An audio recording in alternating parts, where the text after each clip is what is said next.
So meditation is all about Noble Eightfold Path.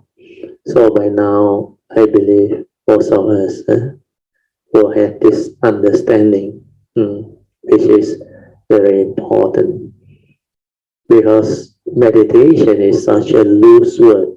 Everything can be termed meditation when it's used by different people and different individuals. But for us Buddhists, according to the Dhamma taught by Sakyamuni Buddha, meditation is very specific. And as far as the Buddha is concerned, to meditate, you need to train your mind to be heedful.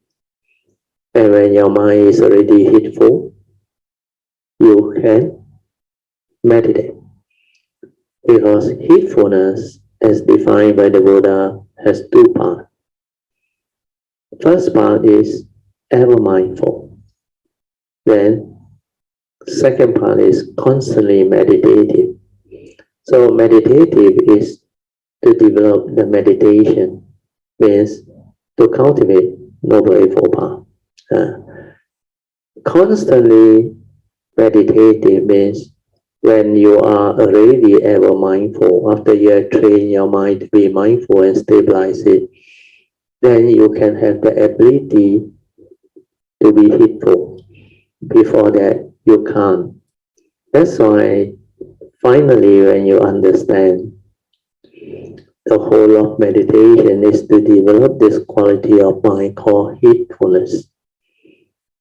And to be heedful, you have to start training your mind to be mindful. That's why we do awareness-based meditation, to train our mind to be aware, then stabilize it so that it's ever mindful.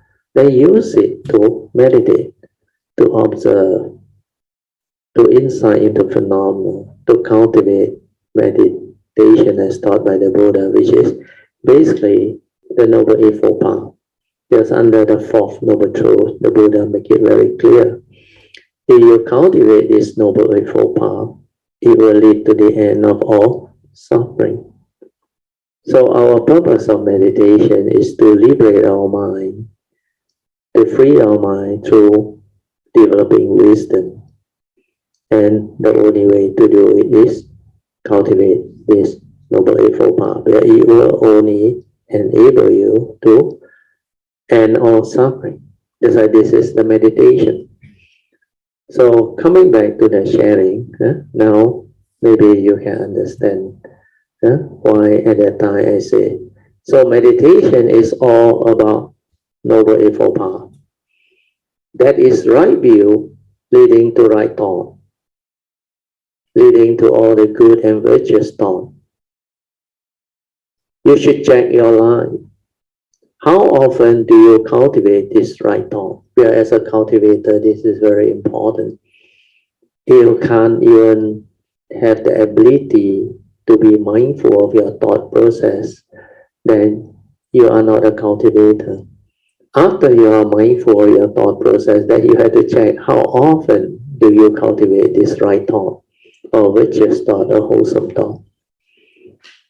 Do you have gratitude towards people who have helped you or done something for you? Then has this gratitude become a part of your nature?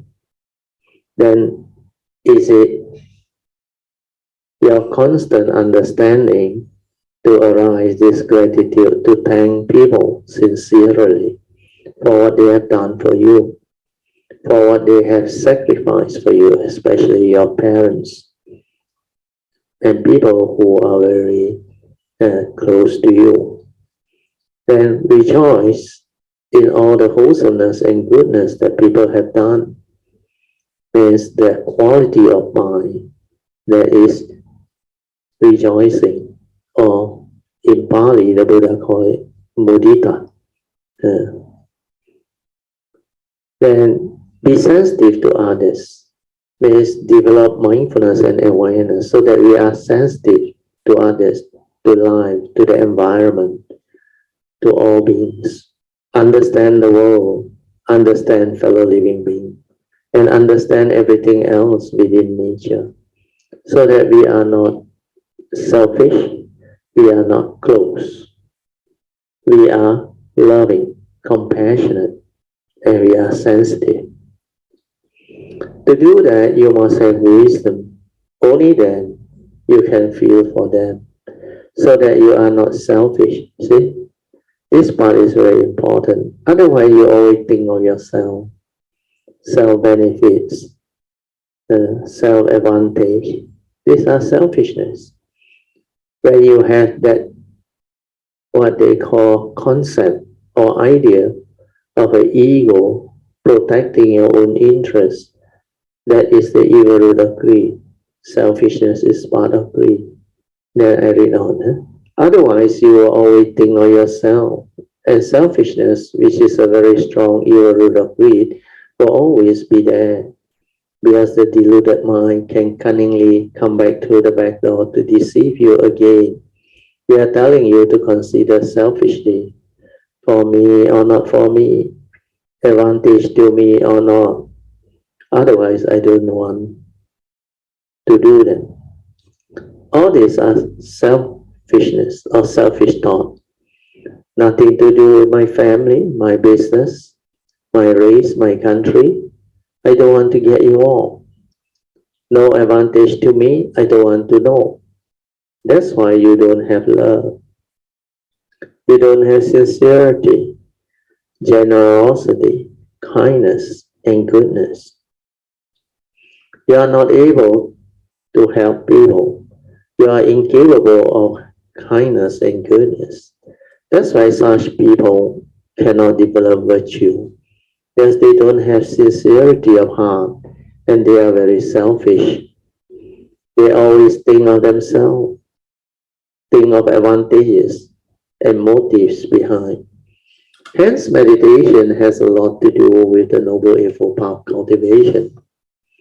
That's why life itself is the meditation, because it's only in life you can apply the Noble Eightfold Path factor. And this is real meditation. You cannot develop a mind that is free, that understands and does not dwell. You will suffer.